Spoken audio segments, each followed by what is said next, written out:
I'm conflicted about how I feel about this because this game this game is it's going to either go one or two ways with this franchise right now, okay? I want you guys to know this. It's going to go one or two ways.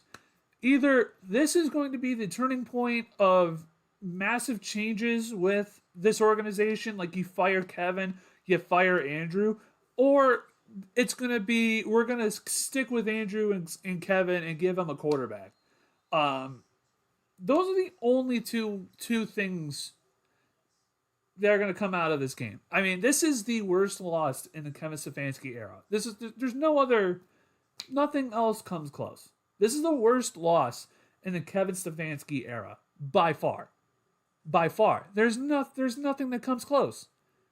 You mean to tell me you go into a game against a clearly tanking New York Jets team, a clearly tanking New York Jets team. They trade their star corner. They trade their star defensive tackle. Garrett Wilson is not even in the game. He's been hurt, and he's only been targeted like 3 times by Justin Fields. Justin Fields cannot pass. He cannot throw the ball. You got beat by the New York Jets, who are clearly tanking. Clearly tanking. If this is not a fireable offense on Kevin Stefanski, Andrew Berry, and Bubba Ventrone. Bubba Ventrone should be kicked out of the plane while they're flying back to Cleveland. They should open the door on the plane and kick him out. Because Bubba Ventrone essentially cost you the game today. Special teams gives up 14 points. If they don't give up 2 touchdowns in the first quarter, you're looking at a 20-13 game right now. So the Browns found a way to lose to the New York Jets. It's 27-20. Clock's running a minute 15. They could probably get it down to about 55 seconds here before the Browns get the ball back. I mean, this is the worst loss in the Kevin Stefanski era. There is nothing that comes close. Nothing. I mean, this is ridiculous. And then, did we just jump off sides? Did the Browns just jump off sides? The Browns jumped off sides, everybody. It's over. It's over. Chad Thomas just jumped off sides. That's going to do it. 27-20. The Browns do not even get the ball back. Browns lose to the Jets. 27-20, folks. 27-20. The Browns fall to 2-7. On the year, they fall to 2-7. The Jets move up to 2-7. On the bright side, your draft pick gets higher. The Browns have a better draft pick. But man, this is the worst loss of Kevin Stefanski's era. Dylan Gabriel looked terrible today. He had 2 touchdowns. But, I mean, Dylan Gabriel had like maybe 2 or 3 good throws the entire game. Quinshon Judkins was fine. Everybody else, the defense did not play well. Really did not play well. They played well in the passing game, but on the running game, they were horrible today. Special teams, you don't even need to say anything about the special teams because the special teams was downright garbage. And again, I do not understand how you are a team that comes out of a bye week. You're at a bye week. You're coming off of a game where you look so unbelievably horrible against New England Patriots. You go into the bye week. Your head coach, who's an offensive guru, gets rid of play calling duties. He delegates that to Tommy Rees. You stick with Dylan Gabriel. And they do not look prepared at all.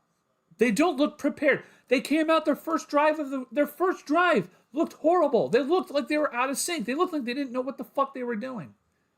They looked like they did not know what they were doing. And the entire game, you had 10 penalties the entire game. The defense gave up in the second half because special teams wasn't helping you. The offense barely helped you. You finally got like 2 touchdowns from your offense.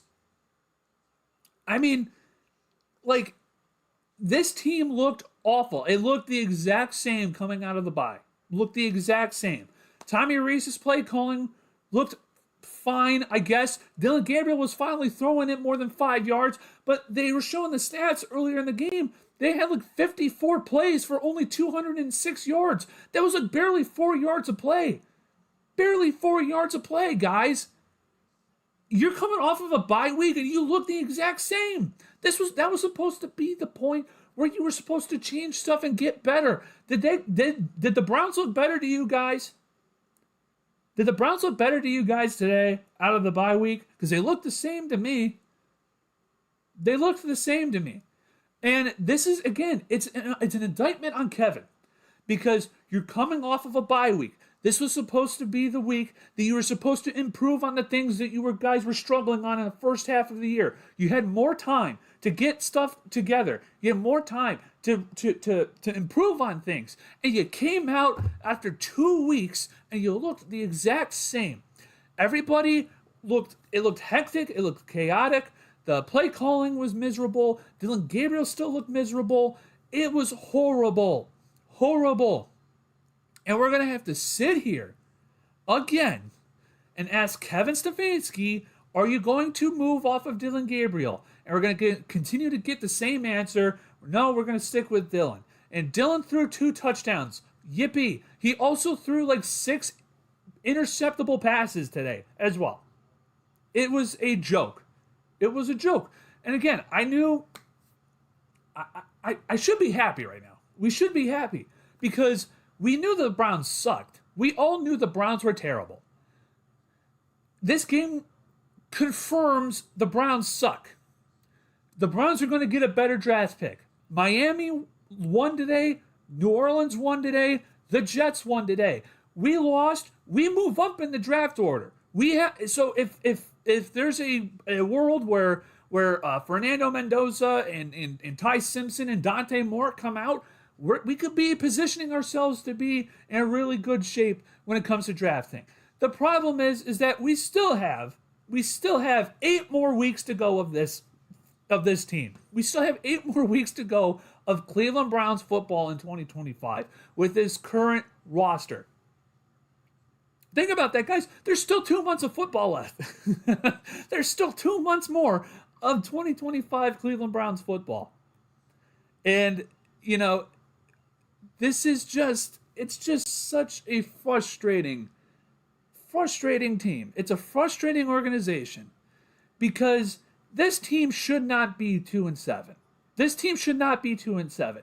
If you had a general manager who actually tried and actually addressed the needs of the team, like offensive line, like wide receiver in the last draft, you probably wouldn't have as bad of an offense as you do right now.